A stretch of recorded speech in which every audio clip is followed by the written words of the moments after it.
আজকে রাত্রেবেলা লুচি বানাচ্ছি। এখন বন্ধুরা আজকে কিন্তু আটা নয়, আজকে পুরোটা ময়দায় লুচি বানাবো। কেন অনেকদিন আটা দিয়ে খেয়েছি, ময়দার অনেকদিন দিয়ে খাওয়া হয়নি। আর তার সাথে একটা তরকারি বানিয়েছি। তরকারিটা দেখো, তরকারিটা করেছি একদম টেলটেলে, মানে দাঁড়াও 1 মিনিট, একটা হাতা নিয়ে দেখাই জিনিসটা কীরকম এসেছে।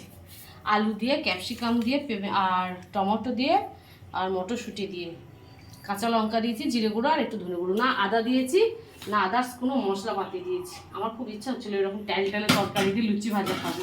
আর লুচিটা বানাবো হচ্ছে যে ডালদায়।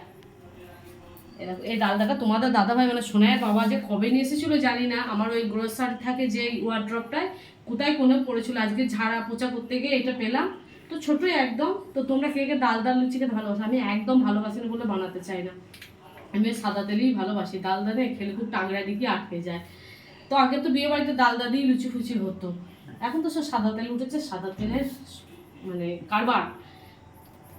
দেখি ডালদাটা ভালো আছে নাকি, অনেকদিন কার আগেকার।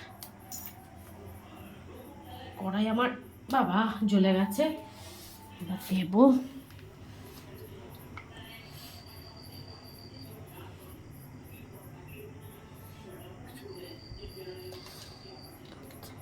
আর দেবো না, ক্ষতি হয়ে যাবে এ বাবা। তো চলো লুচিগুলো ভেজে নিই, তারপরে আবার পরে দেখা হচ্ছে। হ্যাঁ প্রচণ্ড গরম করছে, এতে লুচি ভাজা খুবই দুষ্কর ব্যাপার। চলো আমার কাজগুলো আমি সারি।